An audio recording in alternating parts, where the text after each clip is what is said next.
Fan de Poule, bonjour, ça nous fait plaisir de vous voir ici. On prépare le centenaire des 24 heures de Spa et vous avez marqué l'histoire des 24 heures de Spa avec ces 5 victoires, ce record. Vous êtes le Tom Christensen des 24 heures de Spa. Alors Eric, tout d'abord, est-ce que vous pouvez nous rappeler, tiens, ça a commencé quand l'histoire des 24 heures pour vous? Moi, l'histoire des 24 heures, ça a commencé quand je venais accompagner mon papa, qui était commissaire de piste, sur l'ancien circuit évidemment. Donc quand lui travaillait au bord de la piste là-bas à la descente de Masta ou autre, moi je venais dans les paddocks et je venais voir un peu ce qui se passait, étudier le pilotage du bord de la piste, et ça a commencé comme ça. Et puis quand j'ai commencé à rouler, évidemment les 24 heures Francorchamps, c'était la course à laquelle il fallait participer et essayer d'être au mieux à chaque fois, et j'ai eu la chance de disputer ces 24 heures sur des voitures chaque fois très performantes. Et j'ai eu des coéquipiers extraordinaires puisqu'ils m'ont donné la chance de pouvoir gagner 5 fois. Je n'ai pas fait tout seul. Voilà. Donc 2 fois en tourisme, 3 fois en GT, avec les Maserati, on s'en souvient. Il y en a d'ailleurs des très beaux exemplaires qui vont rouler dans les courses en levée de rideau où vous ne serez malheureusement pas, on vient de l'apprendre, sur cette M3. La première victoire, c'était en 87 avec la M3. Vous n'y avez pas trop participé, vous n'étiez pas au départ et pas à l'arrivée, mais vous avez gagné quand même. Oui, en fait, j'avais une course du DTM à Wunstorf en Allemagne. Et donc j'ai fait des allers-retours et j'ai roulé uniquement les 24 heures. J'ai fait 2 doubles relais de 4 heures la nuit. Donc j'ai quand même roulé entre 7 et 8 heures sur les 24 heures. On était à 3 pilotes avec Jean-Michel et Didier. Et on fait le reste du boulot extraordinaire.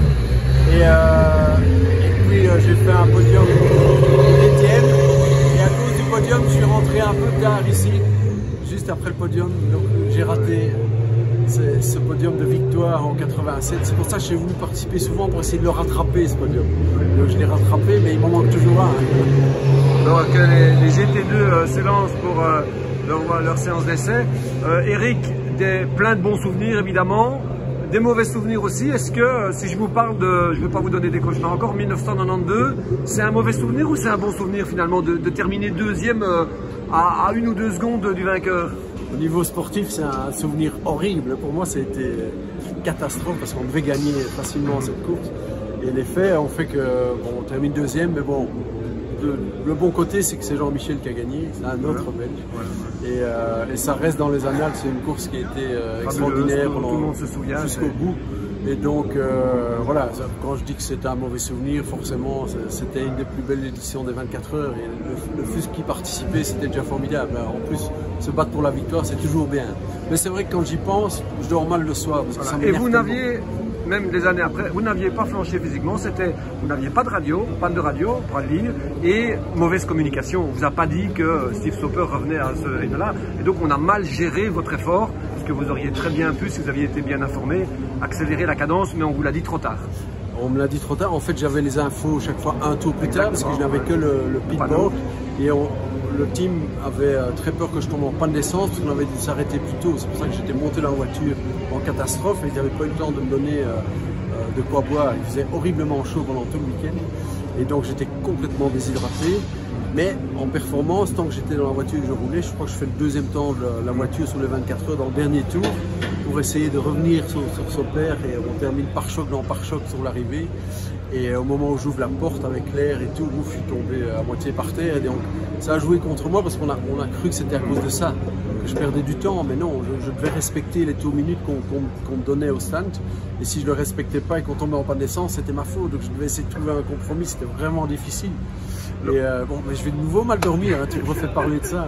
Donc dernière fois qu'on vous a vu jouer la gagne, c'était en 2010 avec une Ferrari, vous étiez en tête, il y a eu un accident devant vous qui n'a pas pu être évité, malheureux. Sinon, là on va devoir écouter parce que les voitures sont en tête.